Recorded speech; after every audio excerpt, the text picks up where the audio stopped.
Police station ಹೋಗ್ತಿದ್ಯಾ? ಹೌದು ಅದಕ್ಕೆ ಮಾರ್ಕೆಟಲ್ಲಿ ಮನೆಗೆ ಬೇಕಾಗಿರೋ ಎಲ್ಲ ಸಾಮಾನು ತಗೊಂಡೆ.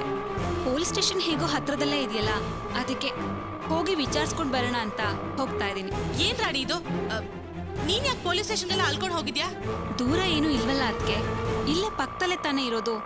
ಅದಕ್ಕೆ ಹೋಗಿ ಏನು ಎತ್ತ ಅಂತ ವಿಚಾರಿಸ್ಕೊಂಡು ಬರೋಣ ಅಂತ ಹೋಗ್ತಾ ಇದ್ದೀನಿ. ಏಯ್, ನಿನಗ್ಯಾಕೆ ಬೇಕಿತ್ತು ಅಧಿಕ ಪ್ರಸಂಗತನ ಎಲ್ಲ? ಅಲ್ಲಿಗೆಲ್ಲ ಹೋಗು ಅಂತ ನಿನ್ಗೆ ಯಾರು ಹೇಳಿದ್ದು? ಈಗ ಯಾಕೆ ನೀವು ಇಷ್ಟೊಂದು ಟೆನ್ಷನ್ ಮಾಡ್ಕೊಳ್ತಾ ಇದ್ದೀರಾ? ಒಳ್ಳೆ ವಿಷಯಕ್ಕೆ ತಾನೇ ಹೋಗ್ತಾ ಇರೋದು. ಅದು ಹಾಗಲ್ಲ ರಾಣಿ, ನೀನ್ ಆಟೋದಲ್ಲೆಲ್ಲ ಜಾಸ್ತಿ ಸುತ್ತಾಡಿದ್ರೆ ಮತ್ತೆ ನೀನ್ ಸೊಂಟ ನೋವು ಶುರು ಆಗುತ್ತೆ ಅಂತ. ಹಾಗೆಲ್ಲ ಏನೂ ಆಗೋದಿಲ್ಲ ಅದಕ್ಕೆ. ನಿನ್ನೆ ನೀವೇ ಆಯಿಂಟ್ಮೆಂಟ್ ಹಚ್ಚಿ ನೋವೆಲ್ಲ ವಾಸಿ ಮಾಡಿದೀರಾ ಅಲ್ವಾ? ನೀವೇನು ಟೆನ್ಷನ್ ಮಾಡ್ಕೋಬೇಡಿ. ನಾನು ಪೊಲೀಸ್ ಸ್ಟೇಷನ್ಗೆ ಹೋಗಿ ವಿಚಾರಿಸ್ಕೊಂಡು ಬಂದ್ಬಿಡ್ತೀನಿ. ಸರಿ ಅದಕ್ಕೆ, ನಾನು ಫೋನ್ ಇಡ್ತೀನಿ. ಅಯ್ಯೋ, ಪೊಲೀಸ್ ಸ್ಟೇಷನ್ ಹೋಗ್ತಾ ಇದ್ದಾಳಲ್ಲ, ಈಗ ನಾನು ಏನ್ ಮಾಡ್ಲಿ? ಚೇತನಾ, ಈ ಚೇತನಾ, ಏನಾಯ್ತೆ? ಒಳ್ಳೆ ದೆವ್ವ ಮೆಟ್ಕೊಂಡಂಗ್ ನಿಂತಿದೀಯಲ್ಲ. ಅಮ್ಮ, ರಾಣಿ ಪೊಲೀಸ್ ಸ್ಟೇಷನ್ಗೆ ಹೋಗ್ತಾ ಇದ್ದಾಳಂತೆ. ಪೊಲೀಸ್ ಸ್ಟೇಷನ್ಗ? ನೋಡಿದ್ಯಾ, ನಾವೇನಾದ್ರೂ ಹೇಳಿದ್ವಾ? ಕಳ್ಕೊಂಡಿರೋ ದುಡ್ಡನ್ನ ವಿಚಾರಿಸೋದಕ್ಕೋಸ್ಕರ ಪೊಲೀಸ್ ಸ್ಟೇಷನ್ ಹೊರಟಿದ್ದಾಳೆ ಹುಡುಗಿ. ಎಷ್ಟು ಬುದ್ಧಿವಂತಿಕೆ ನೋಡು. ಆ ಬುದ್ಧಿವಂತಿಕೆ ನಿನಗೆ ಯಾವಾಗ ಬರುತ್ತೋ ಏನೋ. ಹೇಗೋ ನಾವು ಕಳ್ಕೊಂಡಿರೋ ದುಡ್ಡು ನಮಗ್ ಸಿಕ್ಕಿದ್ರೆ ಅಷ್ಟು ಸಾಕು. ಅಯ್ಯೋ, ಮಾರ್ಕೆಟ್ ಹೋಗ್ತೀನಿ ಅಂತಿದ್ದಳು, ಪೊಲೀಸ್ ಸ್ಟೇಷನ್ ಹೋಗ್ತಿದ್ದಾಳಲ್ಲ. ಅವಳಿಗೆ ವಿಷಯ ಗೊತ್ತಾಗ್ಬಿಟ್ರೆ ಏನ್ ಮಾಡೋದು?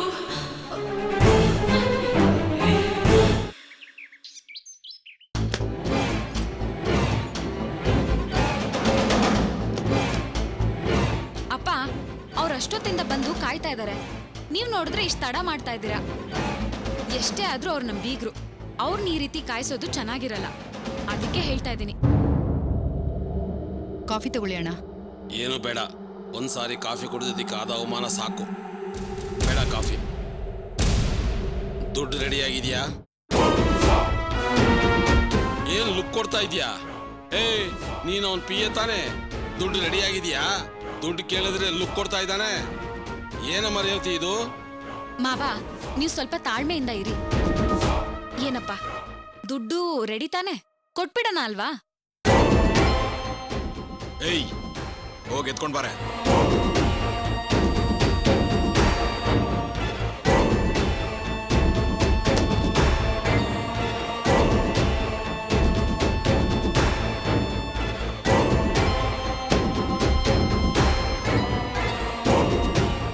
ತಗೊಳ್ಳಿ. ಶಂಕರ್ಲಿಂಗ ಅಣ್ಣ, ತಗೋ, ಓಪನ್ ಮಾಡಿ ತೋರ್ಸು.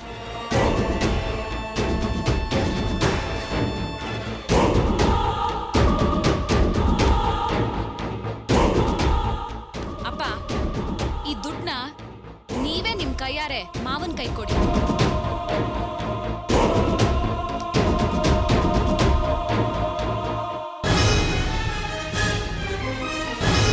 ಇಷ್ಟು ದಿವಸ ಬೇರೆಯವ್ರನ್ನ ಏಮಾರಿಸಿ ಅವರಿಂದ ದುಡ್ಡು ಕಿತ್ಕೋತಾ ಇದ್ದ ನೀನು ಇವತ್ತು ನಿನ್ ಕೈಯಿಂದಾನೇ ಆ ದುಡ್ಡು ವಾಪಸ್ ಕೊಡೋ ಪರಿಸ್ಥಿತಿ ಬಂತಲ್ಲ ನಿನಗೆ. ಮನಸ್ಸಿಗೆ ತುಂಬಾ ನೋವಾಗಿರ್ಬೇಕಲ್ಲ. ಏಮಾರಿಸಿದ ದುಡ್ಡನ್ನ ವಾಪಸ್ ಕೊಡೋದಿಕ್ಕೆ ನಿನ್ನ ಮನಸ್ಸಿಗೆ ಇಷ್ಟೊಂದು ನೋವಾಗ್ತಾ ಇದೆಯಲ್ಲ. ಕಷ್ಟಪಟ್ಟು ಸಂಪಾದನೆ ಮಾಡಿದ ಆಸ್ತಿನ ಮೋಸದಿಂದ ಕಳ್ಕೊಂಡಾಗ ನನ್ನ ಮಗನ ಮನಸ್ಸಿಗೆ ಎಷ್ಟೊಂದು ನೋವಾಗಿರ್ಬೇಕು. ಅದಕ್ಕೆ ಶಿಕ್ಷೆಯಾಗಿ ಆ ದೇವರು ನಿನಗಿಂತ ಪರಿಸ್ಥಿತಿ ಸೃಷ್ಟಿ ಮಾಡಿದ್ದಾನೆ. ಒಂದ್ ನಿಮಿಷ. ಯಾಕೆ? ಪತ್ರ ಎಲ್ಲಿ? ಈ ಕೈಗೆ ಪತ್ರ ಕೊಡ್ಬೇಕು, ಈ ಕೈಯಲ್ಲಿ ದುಡ್ಡು ಕೊಡ್ತೀನಿ. ಸಾರಿ ಅಪ್ಪ, ಪತ್ರನ ಈಗ ನಿಮ್ ಕೈ ಕೊಡೋಕ್ಕಾಗಲ್ಲ. ಯಾಕೆ ಯಾಕೆ ಕೊಡಕ್ಕಾಗೋದಿಲ್ಲ? ಅದನ್ನೇ ತಾನೇ ನಾನು ಮಾತಾಡಿದ್ದು. ನಾನ್ ದುಡ್ಡು ಕೊಟ್ಟು ಕೂಡ್ಲೆ ಪತ್ರ ನನ್ನ ಕೈಗೆ ಬರ್ಬೇಕು. ದುಡ್ಡಿಲ್ಲಿದೆ, ಪತ್ರ ಎಲ್ಲಿ? ನಿಮ್ ಬುದ್ಧಿ ನನಗ್ ತುಂಬಾ ಚೆನ್ನಾಗ್ ಗೊತ್ತು. ಈ ದುಡ್ಡು ರಮೇಶ್ ಭವನ್ ಕೈಗೆ ಸೇರಿದ್ಮೇಲೆ ನಿಮ್ ಕೈಗೆ ಪತ್ರ ಸಿಗೋದು. ಯಾಕೆಂದ್ರೆ ಮಧ್ಯದ ದಾರಿಲಿ ದುಡ್ಡಿಗೇನಾದ್ರೂ ಆಪತ್ ಬರ್ಬೋದು. ನೀವೇ ಇದನ್ನ ಲಪ್ಟಾಯಿಸ್ಬಿಡ್ಬೋದು. ರೇವತಿ, ಏನ್ ಹೇಳ್ತಾ ಇದ್ದೀಯ ನೀನು? ಹೌದು ವಾಸು, ಹೋಗೋ ದಾರಿಲಿ ದುಡ್ಡು ಕಿತ್ಕೊಂಡು ಹೋಗೋಕೆ ಹುಡುಗರು ಪ್ಲಾನ್ ಮಾಡ್ಕೊಂಡು ಕಾಯ್ತಾ ಇದ್ದಾರೆ. ನೀನ್ ಯಾಕಮ್ಮ ಹಾಗ ಅನ್ಕೋತೀಯ? ಆ ರೀತಿ ಏನು ನಡೆಯೋದಿಲ್ಲಮ್ಮ. ಮಾವ, ಈ ದುಡ್ಡು ತಗೊಂಡು ನಾವ್ ರಮೇಶ್ ಭವನ್ ಹತ್ರ ಹೋಗ್ಬೇಕು ಅಂದ್ರೆ ಸುಮಾರು 20 ಕಿಲೋಮೀಟರ್ ದೂರ ಹೋಗ್ಬೇಕು. ಅಷ್ಟ್ರಲ್ಲಿ ಈ ದುಡ್ಡನ್ನ ಕೊಳ್ಳೆ ಹೊಡೆಯೋ ಚಾನ್ಸಸ್ ತುಂಬಾ ಇದೆ. ಇದೇನಿದು ನಾನು ಹಾಕಿದ ಪ್ಲಾನ್ ಎಲ್ಲ ಹಾಗೆ ಹೇಳ್ತಾ ಇದ್ದಾಳಲ್ಲ. ಏನ್ ಹೇಳ್ತಾ ಇದೀಯ ರೇವತಿ? ಇದೆಲ್ಲ ನಿನಗೆ ಹೇಗ್ ಗೊತ್ತು? ನನ್ಗೆಲ್ಲ ಗೊತ್ತು ವಾಸು. ಅದೇ ಹೇಗ್ ಗೊತ್ತು? ನಮ್ಮ ಅಪ್ಪನ್ನ ನಾನು ಎಷ್ಟು ವರ್ಷಗಳಿಂದ ನೋಡ್ತಾ ಇದ್ದೀನಿ. ಇವ್ರ ಬಗ್ಗೆ ನನಗ್ ಚೆನ್ನಾಗ್ ಅರ್ಥ ಆಗಿದೆ. ನಮ್ ಕೈಗೆ ದುಡ್ಡು ಕೊಡೋ ರೀತಿ ಕೊಟ್ಬಿಟ್ಟು ಹಿಂದೆನೆ ಅವ್ರ ಹುಡುಗರ್ನ ಕಳ್ಸಿ ಲೂಟಿ ಮಾಡಿಸ್ತಾರೆ. ಆಮೇಲೆ ಯಾರೋ ಲೂಟಿ ಮಾಡಿದ್ದಾರೆ ಅಂತ ನಮಗ್ ಸಮಾಧಾನ ಮಾಡಿ ಪೊಲೀಸ್ ಹತ್ರ ಒಂದ್ ಕಂಪ್ಲೇಂಟ್ ಕೊಡ್ತಾರೆ. ಅವ್ರ ದುಡ್ಡು ಸೇಫ್ ಆಗಿರುತ್ತೆ, ಪತ್ರನೂ ಹರಿದಾಕ್ಬಿಡ್ತಾರೆ. ಹೌದಮ್ಮ, ನೀನು ಹೇಳ್ದಾಗೆ ಮಾಡೋರೇ ಇವರು. ನೋಡು, ನನ್ನ ಮಗ ರಮೇಶನ್ ಕೈಗೆ ಹಣ ಸೇರಿದ ತಕ್ಷಣ ಪತ್ರ ಬಂದು ನಿನ್ ಕೈ ಸೇರುತ್ತೆ. ಏಯ್, ಏನು ಪತ್ರ ನಿಮ್ ಕೈಲಿದೆ ಅಂತ ಬಾಯಿಗೆ ಬಂದ ಹಾಕಿ ಮಾತಾಡ್ತಿದ್ದೀರಾ? ಇದೇ ಜಾಗದಲ್ಲಿ ನಿಮ್ಮೆಲ್ಲರನ್ನೂ ಹೂತಾಕ್ಬಿಡ್ತೇನೆ. ರಮೇಶನ್ ಕೇಸ್ನಲ್ಲಿ ಈಗ ತಾನೇ ರಿಲೀಸ್ ಆಗಿರೋದ್ರಿಂದ ಹುಷಾರಾಗಿರಿ ಅಂತ ನಮ್ಮ ಲಾಯರ್ ಹೇಳಿದ್ರು. ಅದಕ್ಕೆ ತಾಳ್ಮೆಯಿಂದ ಇದ್ದೀನಿ. ಇಲ್ಲ ಅಂದಿದ್ರೆ ಒಂದೇ ಒಂದು ಕ್ಷಣದಲ್ಲಿ ನಿಮ್ಮೆಲ್ಲರ ಉಸಿರನ್ನು ನಿಲ್ಲಿಸ್ಬಿಡ್ತಿದ್ದೆ. ಏಯ್, ಸುಮ್ಮನೆ ಬೊಗಳೆ ಬಿಡ್ಬೇಡ. ಮೊದಲು ಹಣ ಕೊಡು, ಆಮೇಲೆ ಪತ್ರ ಇಸ್ಕೋ. ಹೌದಪ್ಪ, ದುಡ್ಡು ಭದ್ರವಾಗಿ ರಮೇಶ್ ಬಾಬನ್ ಕೈಗೆ ಸೇರಿದ್ಮೇಲೆ ನಿಮ್ ಕೈಗೆ ಪತ್ರ ಬರೋದು. ಮೊದ್ಲು ದುಡ್ಡು ಕೊಡಿ. ನಿಮ್ಮನ್ನ ಹೇಗೆ ನಂಬೋದು? ದುಡ್ಡು ಇಸ್ಕೊಂಡೋಗಿ ಪತ್ರನ ಕೈ ಬರದೆ ಹೋದ್ರೆ? ನಿಮಗ್ ಬೇರೆ ದಾರಿನೇ ಇಲ್ಲ. ನೀವು ನಮ್ನ ನಂಬಲೇಬೇಕು. ನಾನೇನು ನಿಮ್ ತರ ಮೋಸ ಮಾಡೋದಿಲ್ಲ. ಮೊದ್ಲು ದುಡ್ಡು ಕೊಡಿ.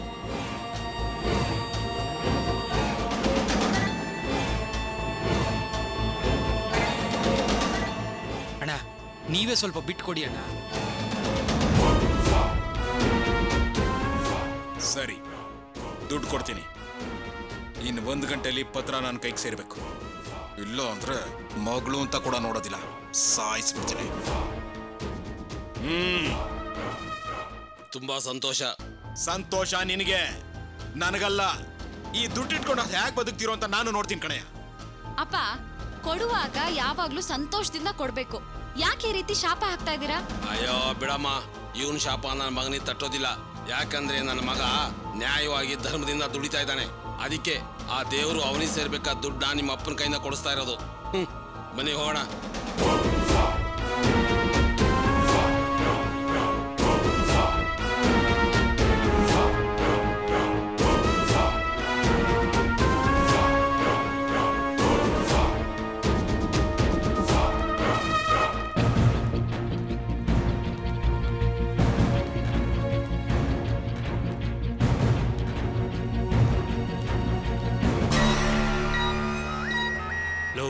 ವಾಸು SMS ಕಳಿಸಿದಾನೆ ಕಣ್ರೋ.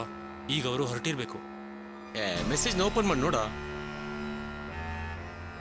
ರಾಜರಾಜೇಶ್ವರಿ ನಗರದಿಂದ ಹೊರಟಿದಾರಂತೆ. ಇನ್ನೊಂದು ಅರ್ಧ ಗಂಟೆಲಿ ಬಂದ್ಬಿಡ್ಬೋದು ಕಣ್ರೋ. ಲೋ ಮಗ, ಟ್ರಾಫಿಕ್ ಏನು ಇಲ್ಲ ಅಂದ್ರೆ ಅದಕ್ಕಿಂತ ಬೇಗ ಬಂದ್ಬಿಡ್ತಾರೋ. ನಾವ್ ಯಾವ್ದಕ್ಕೂ ಮೊದಲೇ ರೆಡಿ ಆಗಿರ್ಬೇಕು. ಲೇ, ಗಾಡಿ ಐಟಮ್ ಎಲ್ಲ ಕರೆಕ್ಟ್ ಆಗಿದೆಯಾ ಅಂತ ಚೆಕ್ ಮಾಡಿದ್ರೆ ತಾನೆ. ಯಾಕಂದ್ರೆ ಈ ಕೆಲಸನ ಫಸ್ಟ್ ಟೈಮ್ ಮಾಡ್ತಿರೋದು. ಯಾವುದೇ ಕಾರಣಕ್ಕೂ ಫೇಲ್ಯೂರ್ ಆಗಬಾರ್ದು. ಎಲ್ಲ ಸರಿಯಾಗಿದೆ. ಈಗ ಸೋಡಾ ಬಾಟ್ಲಿ ಯಾರು ಹೊಡಿಯೋದು? ಇಲ್ಲಿದ್ದಾನಲ್ಲ ಇವನೇ. ನಾನಾ? ನೀನೇ ಕಣ. ನೋಡು, ಚೆನ್ನಾಗಿ ಜ್ಞಾಪಕ ಇಟ್ಕೋ. ಪಬ್ಲಿಕ್ ಏನಾದ್ರೂ ಸೇರಿದ್ರೆ ಬಾಟ್ಲು ಬಿಸಾಕ್ಬೇಕು. ಆಮೇಲೆ ಹೆದರ್ಕೊಂಡು ಓಡಾಕ್ಬಿಟ್ಟಿಯಪ್ಪ. ಅಯ್ಯೋ, ನನಗೆ ಭಯ ಆಗ್ತಿದೆ. ತಗೋ, ಇದನ್ನ ಕುಡಿ. ಕುಡಿಯೋದಾ? ಲೇ, ನೀರು ಮಿಕ್ಸ್ ಮಾಡಿದೀನಿ ಕಣೋ, ಕುಡಿ. ಭಯ ಎಲ್ಲ ಹೊರಟಾಗುತ್ತೆ, ಸರಿನಾ?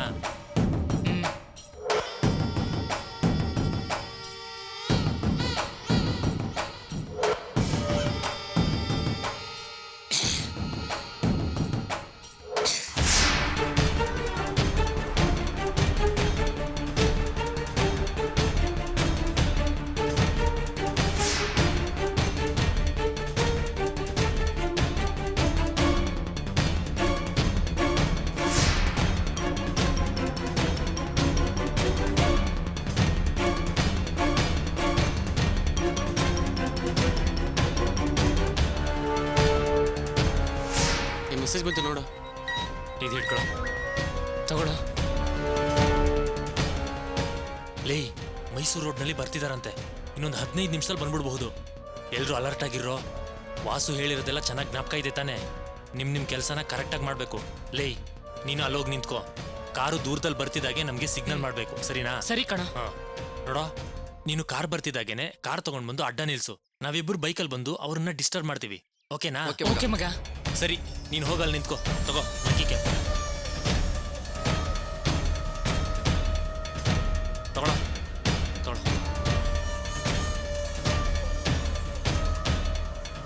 ಹೋಗೋ.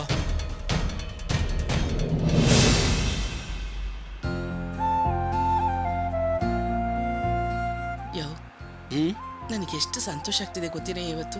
ಯಾಕೆ ಹಾಗಂತೀಯ? ಹೌದು ಕಣಯ್ಯ, ಇಷ್ಟು ವರ್ಷ ರಮೇಶ್ ಅರ್ಚನನ್ಗೆ ನಾವೆಷ್ಟು ಅನ್ಯಾಯ ಮಾಡಿದೀವಿ, ಅದಕ್ಕೆಲ್ಲ ಪರಿಹಾರ ಮಾಡ್ಕೋಬೇಕು ಅಂತ ಅನ್ಕೋತಿದ್ದೆ. ಈಗ ಅದಕ್ಕೆ ಸರಿಯಾದ ಅವಕಾಶ ಸಿಕ್ಕಿದೆ ಕಣಯ್ಯ. ರಾಣಿ ಮದುವೆ ಆದಾಗ್ಲೂ ನಾನು ಇಷ್ಟೊಂದು ಸಂತೋಷ ಪಟ್ಟಿರ್ಲಿಲ್ಲ, ಆದ್ರೆ ಇವತ್ತು ನನಗೆ ತುಂಬಾ ಸಂತೋಷ ಆಗ್ತಿದೆ. ನಮ್ಮ ರಮೇಶ ಯಾವತ್ತೂ ನಮ್ಮ ಸಂತೋಷನೇ ಬಯಸ್ತಿದ್ದ, ಅಂಥವ್ನಿಗೆ ನಾವೆಷ್ಟು ಅನ್ಯಾಯ ಮಾಡಿದೀವಿ. ಮೋಸ ಮಾಡಿ ಗ್ಯಾರೇಜು ಮನೆನ ನಮ್ಮ ಹೆಸರು ಬರ್ಸ್ಕೊಂಡ್ವಿ. ಬಸರಿ ಹೆಂಗ್ಸಿನ ಮಳೆ ಅಂತನೂ ನೋಡ್ದೆ ಕತ್ತಿಡ್ದು ಆಚೆ ತಳ್ಬಿಟ್ಟೆ. ಆ ಪಾಪಕ್ಕೆಲ್ಲ ಪರಿಹಾರ ಮಾಡ್ಕೋಬೇಕು ಅಂತ ಅನ್ಕೋತಿದ್ದೆ ಕಣೆ. ಇವತ್ತು ಅವಕಾಶ ಬಂತು ಕಣೆಯ.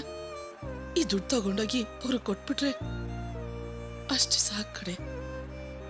ನನ್ನ ಮನ್ಸಲ್ಲಿರೋ ಭಾರನೂ ಕಮ್ಮಿ ಆಗತ್ತೆ, ನಾವು ಸಮಾಧಾನವಾಗಿರ್ಬೋದು. ಭಾಗ್ಯ, ಇವತ್ತು ನೀನು ಮನಸ್ಸು ಬಿಚ್ಚಿ ಮಾತಾಡ್ತೀಯಲ್ಲ, ನನಗೆ ಬಹಳ ಸಂತೋಷ ಆಯ್ತು ಕಣೆ. ನಿನ್ನ ಮನಸ್ಸನ್ನ ಅರ್ಚನಾ ರಮೇಶ ಅರ್ಥ ಮಾಡ್ಕೋಬೇಕು. ಅವ್ರು ನಿನ್ನ ಮೇಲೆ ಕೋಪ ಮಾಡ್ಕೊಂಡಿದ್ದಾರೆ, ಅವರು ಕೋಪ ಮಾಡ್ಕೊಂಡಿದ್ರಲ್ಲ ಅರ್ಥ ಇದೆ ಅಂತ ಇಟ್ಕೋ. ಇರ್ಲಿ, ಈ ಹಣನ ತಗೊಂಡೋಗಿ ರಮೇಶ್ಗೆ ಕೊಡೋಣ, ಆಮೇಲೆ ಅವ್ರು ಏನ್ ನಿರ್ಧಾರ ಮಾಡ್ತಾರೋ ಮಾಡ್ಲಿ. ಸರಿ ಕಣಯ್ಯ.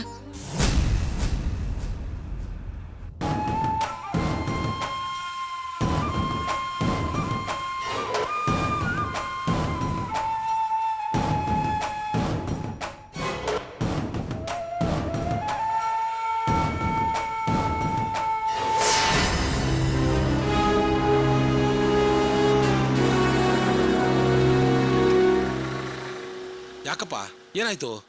ಇರಿ ಸರ್, ನೋಡ್ತೀನಿ. ಪಂಚರ್ ಆಗಿರ್ಬೇಕು.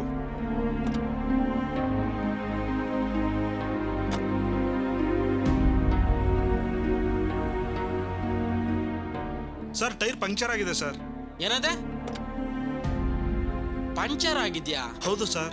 ಅಲ್ಲಯ್ಯ, ಗಾಡಿ ತೆಗಿಬೇಕಾದ್ರೆ ಸರಿಯಾಗಿ ನೋಡ್ಕೋಬೇಕು ತಾನೆ. ಈಗ ಮಧ್ಯ ದಾರಿ ನಿಲ್ಸಿ ಪಂಚರ್ ಆಗಿದೆ ಅಂದ್ರೆ ಏನರ್ಥ? ನಾವೆಲ್ಲ ಸರಿಯಾಗಿ ಟೈಮಿಗೆ ಸೇರ್ಬೇಕಾ ಬೇಡವಾ? ಅವ್ರ ಮೇಲೆ ಯಾಕೋ ಕೂಗಾಡ್ತೀಯಾ? ಟೈರ್ ಪಂಚರ್ ಆದ್ರೆ ಅವ್ರೇನ್ ಮಾಡಕ್ಕಾಗುತ್ತೆ?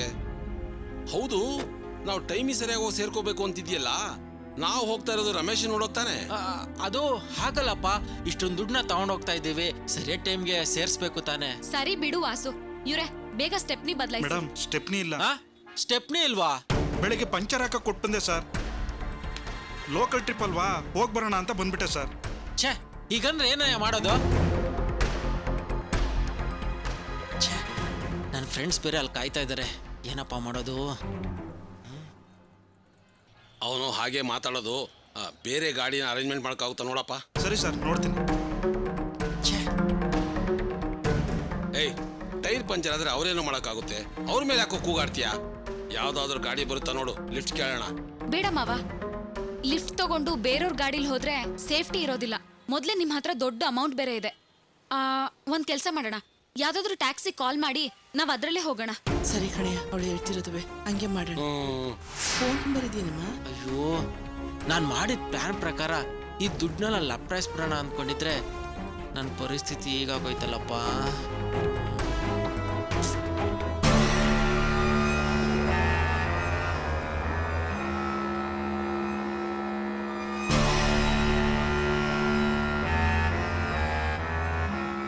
ಲೇ, ಅವ್ನು ಮೆಸೇಜ್ ಮಾಡಿರೋ ಟೈಮ್ ನೋಡಿದ್ರೆ ಈಗಾಗಲೇ ಗಾಡಿ ಬಂದ್ಬಿಡ್ಬೇಕಿತ್ತು.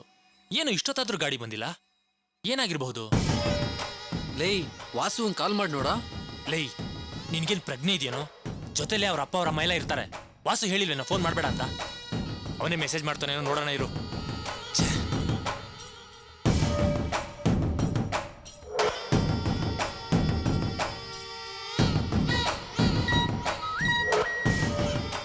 ಲೈ, ಮೆಸೇಜ್ ಬಂತು ಕಣ್ರೋ. ಲೈ, ಅವ್ರು ಬರ್ತಾರ ಕಾರಣ ಬದಲಾಯಿಸ್ಬಿಟ್ಟಿದಾರಂತೆ. ಏನಾಯ್ತು ಅಂತ? ಏನು ಅಂತ ಗೊತ್ತಿಲ್ಲ ಕಣ್ರು. ಲೈ ನವೀನಾ, ಬಾಯ್ಲಿ. ಏನ್ ಮಗ? ಲೈ, ಅವ್ರು ಬರ್ತಾರ ಕಾರಣ ಬದಲಾಯಿಸ್ಬಿಟ್ಟಿದಾರಂತೆ. ಈಗ ಅವ್ರು ಬರ್ತಾರೋ ಕಾರ್ ನಂಬರು 1573. ಸರಿನಾ? ಹೋಗಿ ಅಲ್ಲೇ ನಿಂತ್ಕೊಂಡು ಆ ನಂಬರಿನ ಕಾರ್ ಬರ್ತಿದ್ದಾಗೆ ನಮ್ಗೆ ಸಿಗ್ನಲ್ ಮಾಡಿ ಹೇಳು. ಓಕೆನಾ? ಓಕೆ ಮಗ, ಹೋಗೋ.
ನೀವ್ಯಾರೋ ಗಾಡಿ ಬಿಟ್ಟು ಇಳಿಬೇಡಿ, ನಾನು ನೋಡ್ಕೋತೀನಿ.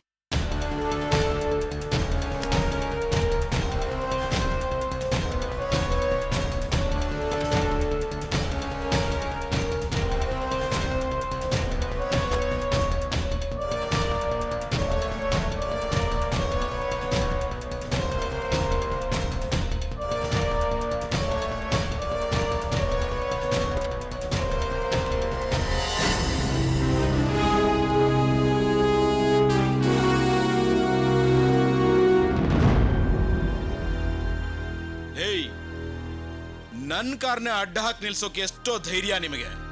ಯಾರೋ ನೀವು? ಯಾವ ಏರಿಯಾ ನಿಮ್ದು?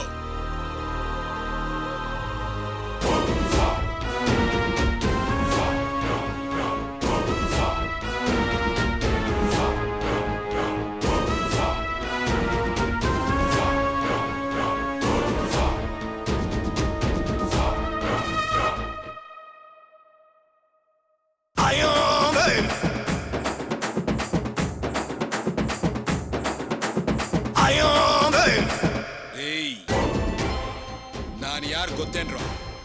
ರಾಜರಾಜೇಶ್ವರಿ ನಗರದ ರಾಜಶೇಖರ್. ಯಾರು ಅಂತ ಕೂಡ ನೋಡೋದಿಲ್ಲ, ಸುಟ್ಟು ಹಾಕ್ಬಿಡ್ತೀನಿ.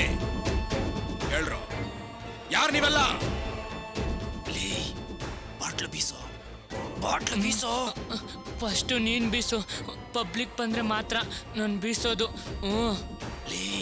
ಅವನ ಕೈಯಲ್ಲಿ ಕಣ್ಣಿಟ್ಕೊಂಡಿದ್ದಾನೆ ಕಣೋ, ಅವನೇನಾದ್ರೂ ಒತ್ತಿದ್ರೆ ನಾವು ಕೊಟ್ಟಕ್ಕೆ ಕಂಡ್ಬಿಡ್ತೀವಿ. ಈಗೇನ್ರ ಮಾಡೋದು? ಲೈ ಈಸ್ಕೇಪ್ ಆಗ್ಬಿಡೋಣ ಕಣ್ರು. ನಡೀರೋ ನಡೀರೋ.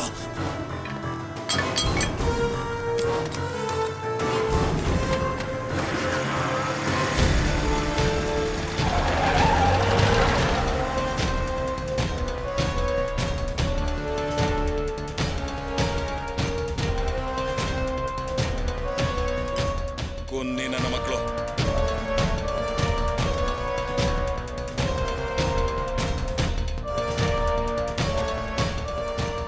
ಫೀಲ್ಡ್ಗೆ ಹೊಸಬ್ರು ಅಂತ ಕಾಣಿಸುತ್ತೆ. ಗನ್ ತೋರ್ಸಿದ ತಕ್ಷಣ ಹೆದರ್ಕೊಂಡು ಓಡ್ಬಿಟ್ರು. ಮಾತಾಡ್ಬೇಡಿ, ಎಲ್ಲ ನಿಮ್ ಸೆಟಪ್ ತಾನೆ. ನಿಮ್ ಬಗ್ಗೆ ನನಗ್ ಗೊತ್ತಿಲ್ವಾ? ನಾನು ಆಗ್ಲೇ ಹೇಳಿಲ್ಲ ಇದೆಲ್ಲ ಇವ್ರ ಕೆಲ್ಸನೇ ಅಂತ. ಏನಮ್ಮ ಇದು? ನಿಮ್ಮ ಅಪ್ಪನ ಮೇಲೆ ಆರೋಪ ಹೊರಿಸ್ತಾ ಇದೆಯಲ್ಲ, ನಿಂಗೆ ಸ್ವಲ್ಪನಾದ್ರೂ ಮನಸ್ಸಾಕ್ಷಿ ಇಲ್ವಾ? ನಮ್ಮನ್ನೆಲ್ಲ ಕಾಪಾಡಿದ್ದು ನಿಮ್ಮ ಅಪ್ಪನೇ. ಇದೆಲ್ಲ ನಾಟಕ. ನಾವ್ ದುಡ್ಡು ತಗೊಂಡ್ ಬರ್ತಾ ಇದೀವಂತ ಅವ್ರಿಗೆ ಹೇಗೆ ಗೊತ್ತು? ಅದೇ ನನ್ಗೂ ಗೊತ್ತಾಗ್ತಾ ಇಲ್ಲ. ನಮ್ಮ ಹತ್ರ ದುಡ್ಡಿದೆ ಅಂತ ಗೊತ್ತಾಗಿ ದೋಚೋಕ್ ಬಂದ್ರ, ಅಥವಾ ಸಿಕ್ಕದಷ್ಟು ಸಿಗ್ಲಿ ಅಂತ ಅಟ್ಯಾಕ್ ಮಾಡೋಕ್ ಬಂದ್ರ? ಸುಮ್ನೆ ತ್ಯಾಪೆ ಹಾಕ್ಬೇಡಿ. ನಮ್ ಕಾರ್ ಪಂಚರ್ ಆಗದೆ ಹೋಗಿದ್ದಿದ್ರೆ ನಾವ್ ಕರೆಕ್ಟ್ ಟೈಮಿಗೆ ಬರ್ತಾ ಇದ್ವಿ. ಆಗ ಅವರು ನಮ್ಮ ಹತ್ರ ದುಡ್ಡು ಕಿತ್ಕೊಂಡು ಓಡೋಗ್ತಾ ಇದ್ರು. ಹಿಂದೆಯಿಂದ ನೀವ್ ಬಂದು ಅವ್ರ ಹತ್ರ ದುಡ್ಡು ಇಸ್ಕೊಂಡು ವಾಪಸ್ ಹೋಗ್ತಾ ಇದ್ರಿ. ನಮ್ ಕಾರ್ ಪಂಚರ್ ಆಗಿದ್ದಕ್ಕೆ ಇದೇ ದಾರಿಲಿ ಬಂದ್ ನೀವು ನಮಗ್ ಲಿಫ್ಟ್ ಕೊಡೋಂಗಾಯ್ತು. ಹೀಗಾಗತ್ತೆ ಅಂತ ಅವ್ರಿಗೂ ಗೊತ್ತಿರ್ಲಿಲ್ಲ. ಸರಿ, ನಿಮ್ಮನ್ನ ನೋಡ್ಕೊಂಡು ಹೆದರ್ಕೊಂಡಿದ್ದಾರೆ ಅಂತ ನಾಟಕ ಆಡಿ ಹೋದ್ರು. ನೀವ್ ನೋಡಿದ್ರೆ ಇಲ್ಲಿ ಒಳ್ಳೆಯವ್ರ ತರ ನಾಟಕ ಮಾಡ್ತಾ ಇದೀರಾ. ರೇವತಿ, ಜಾಸ್ತಿ ಆಗ್ತಾ ಇದೆ ನಿನ್ ಮಾತು. ನನ್ ತಾಳ್ಮೆಗೂ ಒಂದ್ ಮಿತಿ ಅಂತಿರುತ್ತೆ. ಹತ್ತು ಮೀರಿ ಮಾತಾಡ್ಬೇಡ ನೀನು. ಆ ಹುಡುಗರಿಗೂ ನನಗೂ ಯಾವ ಸಂಬಂಧನೂ ಇಲ್ಲ.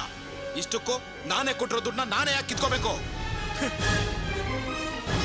ನಿಮ್ ಗಾಡಿ ಪಂಚರ್ ಆದ್ರೇನು ಮತ್ತೊಂದಾದ್ರೇನು ಅಂತ ಬಿಟ್ಟು ಹೋಗ್ತಿದ್ದೆ. ನನಗೆ 108 ಕೆಲ್ಸಗಳಿರುತ್ತೆ.